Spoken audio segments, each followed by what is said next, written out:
May isang tanong ako para sa'yo. Paano kung sabihin ko sa'yo na ngayon ay meron ng isang legal na paraan para sa ating mga Pilipino kung saan magagawa mong kumita ng extra income gamit ang internet kahit nasa bahay ka lang? Interesado ka bang malaman kung paano to?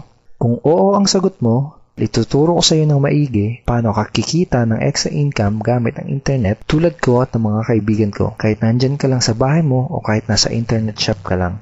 Bago ang lahat, may gusto muna akong ikwento sa iyo. Sigurado ngayon mo palang ito maririnig.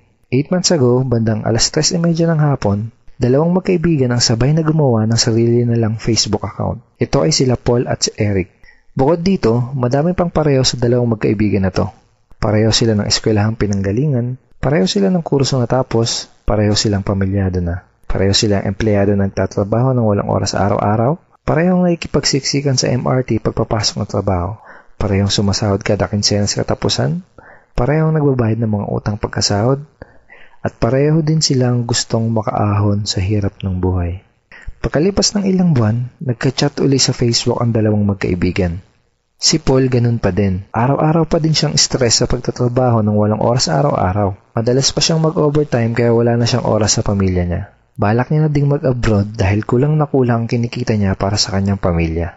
Nalulungkot man siyang umalis dahil ayaw niyang malayo sa pamilya niya pero wala siyang choice kung hindi magsakripisyo.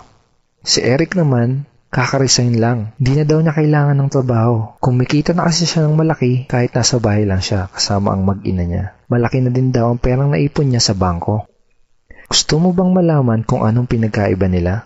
Si Paul gumagastos at nag-aaksaya lang ng oras sa tuwing mag-i-internet. Si Eric naman, ginamit niya ang Facebook at internet para kumita at magnegosyo. May tanong uli ako sa'yo. Gumagamit ka din ba ng computer para mag-Facebook at mag-internet? Kung gusto mo din malaman kung paano mapagkakakitaan ng oras na ginugugol mo sa pag-i-internet, ang kailangan mo lang gawin ay fill upan ang form na nasa ibaba.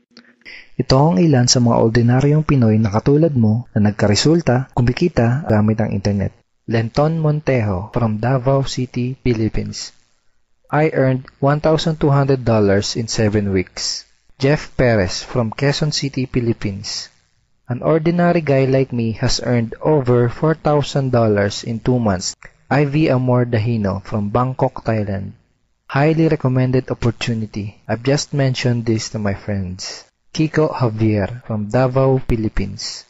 I'm now averaging about $700 per month since I started this. Reden Kakista, Riyadh, Saudi Arabia.